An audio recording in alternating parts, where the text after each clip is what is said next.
Elon Musk finally got a bit of unadulterated good news. No caveat. And that is the NASA astronauts will not be using the Boeing space liner or whatever to get back down to Earth because it's too safe. So they're going to use Elon Musk's SpaceX Dragon, which is such an L for Boeing. Because they had that contract. Literally, NASA said, no, we can't do it. It is actually too unsafe to put them in your vehicle.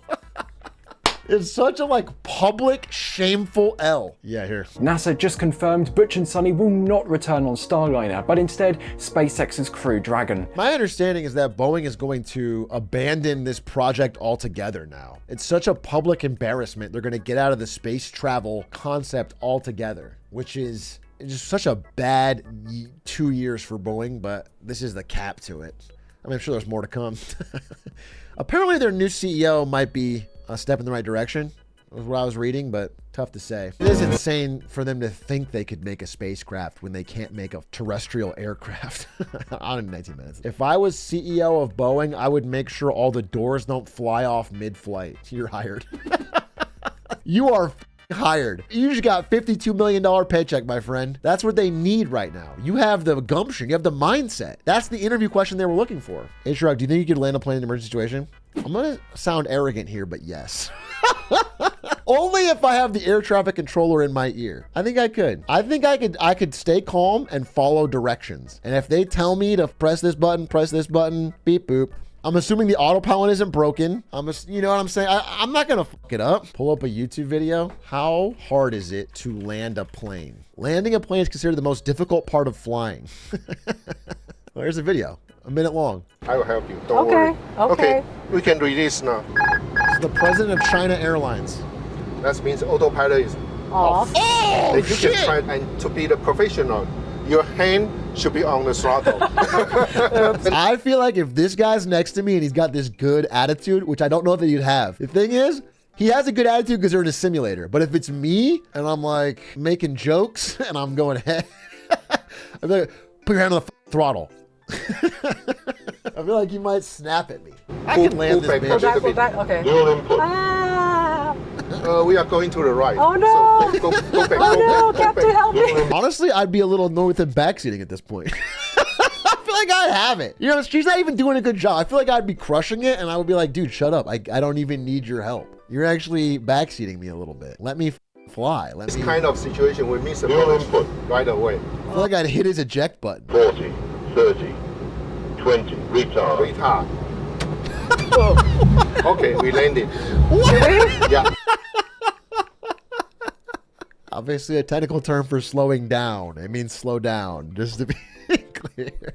Wow, he's not a good backseat gamer. He's like a League of Legends backseat gamer a little bit. Anyway, she landed. That's what I think it would be like. I don't think she had any special experience. If you have the right person, the thing is, I just don't want an asshole in my ear chirping at me. It's gonna make me mad, and it's gonna get me off kilter. If there's someone with good vibes, I'll be able to land that plane, no problem. Tom Scott did a video on landing a plane with someone and talking him through. I'm aiming for the taxiway. There's no way I can hit the runway. Breed. No! Too fast. Well, you know, let's say he comes in fast. How bad is that crash? You know what I'm saying? What if I come in a little fast and it goes, breaks the wheels off, slides along, but we don't die. We don't die. Do you know what I'm saying? We pull a Fast and the Furious. Maybe I Tokyo drift a little bit. Uh-oh. Now H-Rex got a sick clip for lifetime. What if I, right when I'm about to land, pull a spin on it, snap the front wheel off, and then drift on the back wheels? Oh, it's a Boeing? Oh, we're all dead. If a bird touches the wing, it explodes. Do you think Jensen Huang is going to the company space race? No, I don't. It's one of the reasons I admire Jensen Huang as a CEO. I don't think he's going to default do the billionaire thing when he just gets a bunch of money and has to be in space. I could be wrong. We'll find out. One thing I liked about Jensen, maybe it's just because coming from Twitch, I didn't feel it very much, but Jensen understood the product. Jensen knew technically how NVIDIA products worked as good as the engineer. Maybe not as the elite engineers, but like he could explain it succinctly. And compare that to Twitch, where I felt like the CEO didn't know shit about Twitch, didn't even watch, you know what I'm saying? It was such a drastic difference. And also he worked at Denny's and Just clean toilets. So you've heard that about the decline of big companies when the CEO switches from being an engineer to a business major? Yeah. I mean, it depends on if it's an engineering-based company, but it's mostly about like when a company starts doing financial tricks to grow instead of just new products and improving product quality to grow. The financial trick CEO will do really well for a time to Wall Street, but it's just because they're slowly hollowing out the company to make it look better for quarterly reports. They're just slowly cutting corners, decreasing quality, you know, just doing anything they can to juice it while they're during their term. And then when the rot is finally developed, it's usually too late. It's like so much has to be done to save it. Did you guys see the Starbucks new CEO? The new Starbucks CEO has just launched pumpkin spice, the earliest it's ever been done. They're back like he's breaking glass instantly. It's desperation. It's step one. We'll see how he does. I mean, oh yeah, it's also worth mentioning his commute, where Starbucks is based in Seattle, but he doesn't live there. He lives like 1,000 miles. He does 1,000 miles on a corporate jet every day. Starbucks bought him a private jet so he could commute rather than just move to where the company is. That's beautiful. The thing is, he demanded it in his contract because they were so desperate for a new CEO. He's like, I'll do it, but I don't want to move. So they made everything work for him, which is crazy. The problem is, at least for the investors, and at least temporarily, it was worth it because just announcing him as the new CEO was such a massive spike. This was like 25 billion in stock value or something that like it paid for, yeah, it was $20 billion in market value. So it paid for his entire salary and everything instantly because they expect him to just crush unions.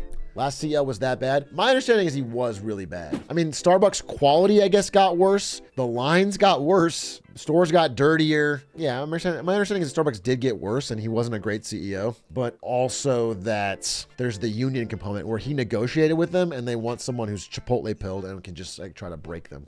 If you didn't recommend a monopoly such FTC, a monopoly tier list or iceberg, I don't know about that. I talk about monopolies all the time. I will say this, another sad story. Sad story, folks. Some judge in Texas has blocked the non-compete ban that the FTC had passed, thus making it hard, if not impossible, to get through. It's increasingly unlikely that a national ban on non-competes will ever happen. That's so frustrating to me. It was such a clear, good idea that benefited like 40 million American workers under non-competes. It's gonna get appealed, but it's just, they might have to make it weaker.